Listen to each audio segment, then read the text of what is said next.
6 de março. Cuidado com os Geazis.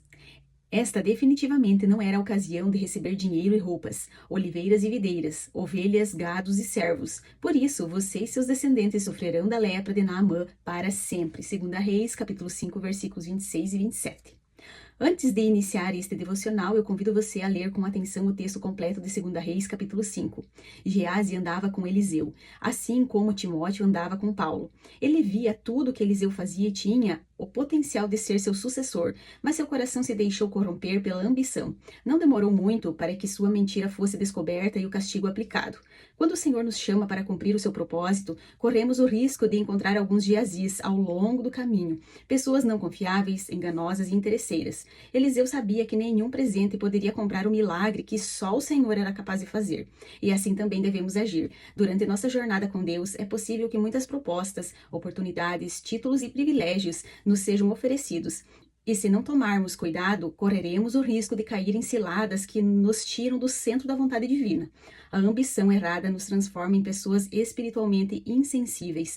Por isso, na hora certa, devemos ter a sabedoria de dizer não. Nós, mulheres de Deus e fiéis ao chamado que nos foi confiado, carregamos a convicção de que os melhores presentes vêm do Senhor, que recompensa aqueles que o buscam. Hebreus capítulo 11, versículo 6. Preste atenção nas ocasiões. Aquela não era a ocasião correta para Geazi aceitar presentes, que você possa receber a percepção e direção do céu para os seus movimentos. Aleluia.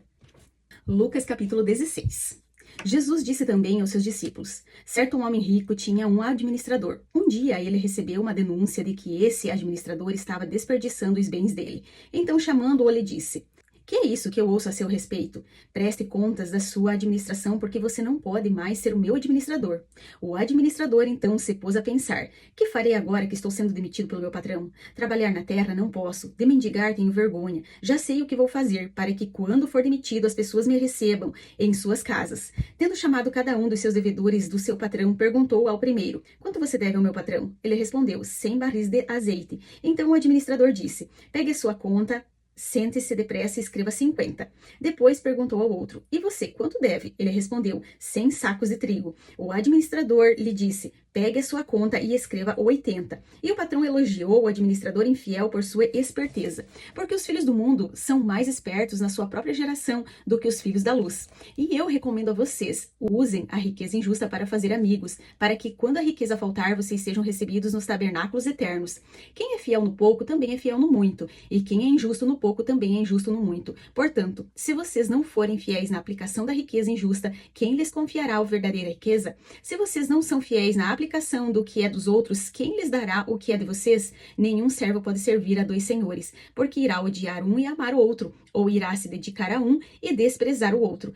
Vocês não podem servir a Deus e a riqueza. Os fariseus, que eram avarentos, ouviam tudo isso e zombavam de Jesus. Mas Jesus lhes disse: vocês são os que se justificam diante dos homens, mas Deus conhece o coração de vocês, pois aquilo que é elevado entre os homens é a abominação diante de Deus. A lei e os profetas duraram até João. Desde esse tempo, o evangelho do reino de Deus vem sendo anunciado e todos se esforçam para entrar nele.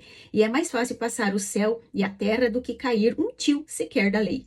Quem repudiar a sua mulher e casar com outra comete adultério, e aquele que casa com a mulher repudiada pelo marido também comete adultério. Ora, havia certo homem rico que se vestia de púrpura e de linho finíssimo e que se alegrava todos os dias com grande ostentação. Havia também certo mendigo chamado Lázaro, coberto de feridas, que ficava deitado à porta da casa do rico. Ele desejava alimentar-se das migalhas que caíam da mesa do rico, até os cães vinham lamber as feridas. E aconteceu que o mendigo morreu e foi levado pelos anjos para junto de Abraão. Morreu também o rico e foi sepultado. No inferno, estando em tormentos, o rico levantou os olhos e viu ao longe Abraão e Lázaro junto dele. Então, gritando, disse: pai Abraão, tenha misericórdia de mim e mande que Lázaro molhe a ponta do dedo em água e me refresque a língua, porque estou atormentado neste fogo. Mas Abraão disse: filho, lembre-se de que você recebeu os seus bens durante a sua vida, enquanto Lázaro só teve males.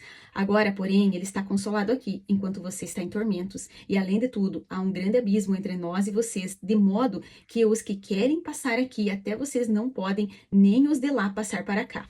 Então o rico disse: Pai, eu peço que mande Lázaro à minha casa paterna, porque tenho 5 irmãos, para que lhes dê testemunho, a fim de que não venham também para este lugar de tormento. Abraão respondeu: Eles têm Moisés e os profetas, ouçam-nos. Mas ele instituiu: Não, pai Abraão, se alguém dentre os mortos for até lá, eles irão se arrepender. Abraão, porém, lhe respondeu: Se não ouvem Moisés e os profetas, também não se deixarão convencer, mesmo que ressuscite alguém dentre os mortos. Aleluia, Deus abençoe e até amanhã.